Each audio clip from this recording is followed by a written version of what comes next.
Hello and welcome to the Property Talk podcast from RWinvest, bringing you tips and advice on all things property investment.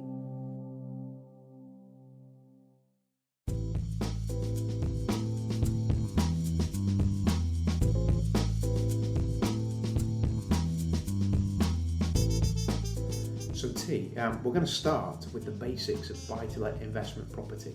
So imagine if I'm a complete beginner. I don't even know what buy-to-let investment property is. In a nutshell, what is it? So buy-to-let property investment is where you would purchase a property and rent it out to tenants to basically make a profit. And in terms of the types of property we can buy, I mean, where would you buy? What property type? Are there different types of property that you can invest in? There's you've got a wide range. You can invest in a residential property. You can invest in a student property. There's pros and cons to both, so it depends on which one you prefer. Okay, what would you pick? First choice. I'd probably go for residential personally. That would be my first pick. Okay, is there a reason behind it? Is there a reason you prefer residential over student? A couple of reasons actually. So you can firstly mortgage the property. So I can put in as less cash as possible and basically take out a loan from the bank. So it's less risk for myself. And I personally believe that there's more. When you actually sell the property on as well, it's easier to sell it on. You've got a wider audience to sell the property on to. Yeah, I'd agree with you there. Although I do like student property. I like the fact that if you're buying something under £125,000 and it's purpose-built student accommodation, it's exempt from stamp duty. I like that you get a slightly higher yield, but yeah, I do take your point. I think if you're going for capital appreciation, mortgageability, then residential's got to be the way to go. Definitely. With residential then, I mean, there are different types of investment properties. My understanding is you can buy something completed, you could get a refurbished existing property, or you could buy off-plan. Again, what would be your first pick? What's your favourite? So I like to make the most out of my money and get the best return, so I'd definitely pick off-plan for a couple of reasons as well. So you get to, the earlier you invest in off-plan, the better. The more money you make, the cheaper the property price as well. So I'd definitely stick with off-plan. Okay, superb. I mean, what would you say if somebody said, oh, well, I'd rather have a completed property, something that's going to make me money straight away? I'd say, would you rather make £7,000 a year, or would you rather make £10,000 or £15,000 in the first year? Which one would you pick? I'd definitely pick the second one. But how am I making that much money in the first year by buying off plan? Okay, good question. So if you have, say, a property that's £100,000, that's completed, ready to rent now, you can actually invest in that property at the early stages of construction and save between 10 to 15%.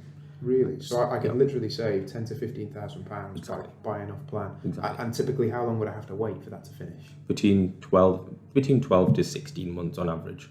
Yeah. I mean, I completely agree. I think that's definitely the way to go. I can see the temptation to buy something completed, and the benefits there, but certainly when you look at the off-plan property advantages, it seems like a bit of a no-brainer. Definitely. You get a 10-year new build warranty, don't you, as well, with off-plan? So it's brand new, never been lived in, built to modern standards.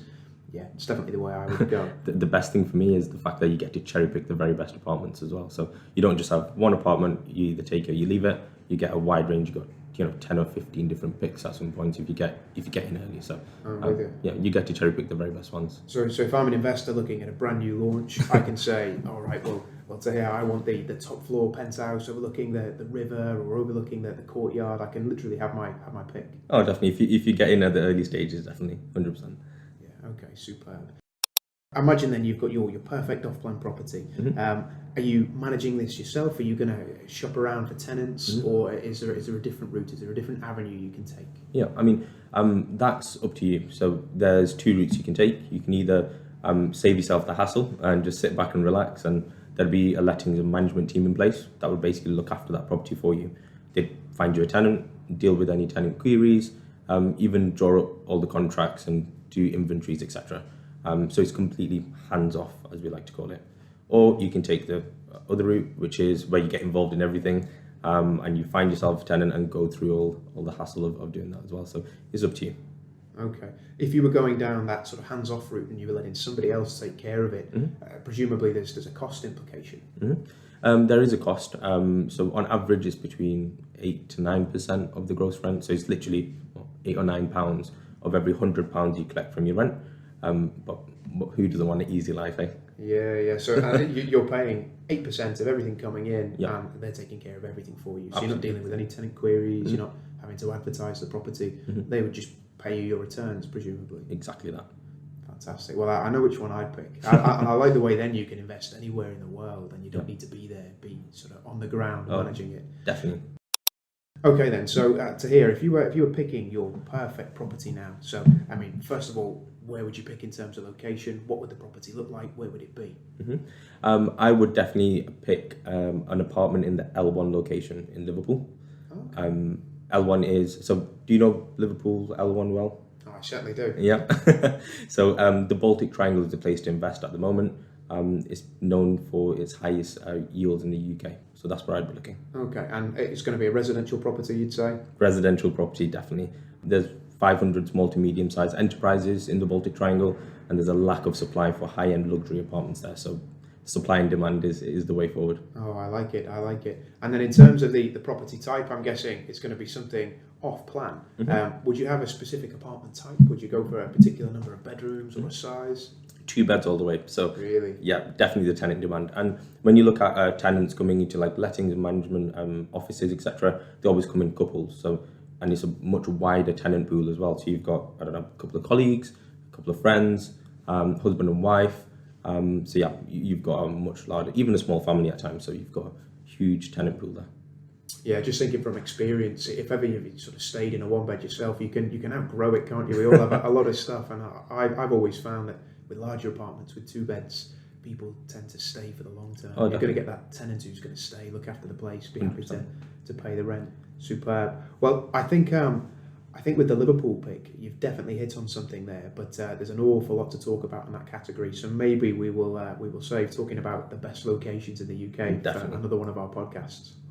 Okay, so Tahir, you've described your perfect investment property. You've mentioned it would be an off-plan development in Liverpool city centre.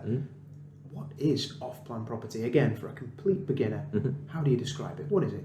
So off-plan property is when a project or a building is being built at the moment. So it's still in the early stages of construction, and you get to invest by basically looking at, let's just say, a VR 360-degree tour and looking at visuals, floor plans, and things like that. Okay, so the property isn't actually there yet. It's not in situ. I'm buying based on a floor plan, in effect. Exactly that, yeah. Okay, and to touch on what you mentioned previously, I'm getting a better price, as well as some other benefits, picking the best available apartments, getting something which is brand new with a 10-year warranty. Okay, when you're looking at off-plan, is there anything particular you should be looking out for? I mean, how do you choose? There are lots available.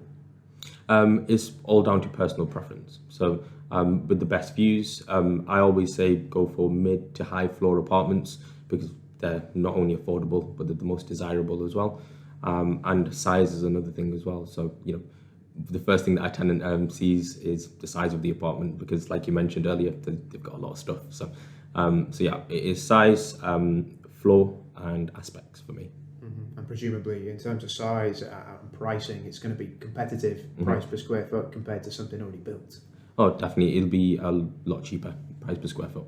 Okay. Now, if I was to just have a quick look at what's available online for off-plan property in a given location, there's lots and lots of competition. Now, how do I decide between developer X and developer Y? What would you say? Is there any advice you could give me? Definitely. The best thing to do is look at their track record. The developer's track record must be flawless, never have failed on site before, and developer finance as well. You know, can these guys afford to build? Right. Okay. So presumably, you should be able to go online and Google and search a developer, the CEOs, see projects they built before and delivered on.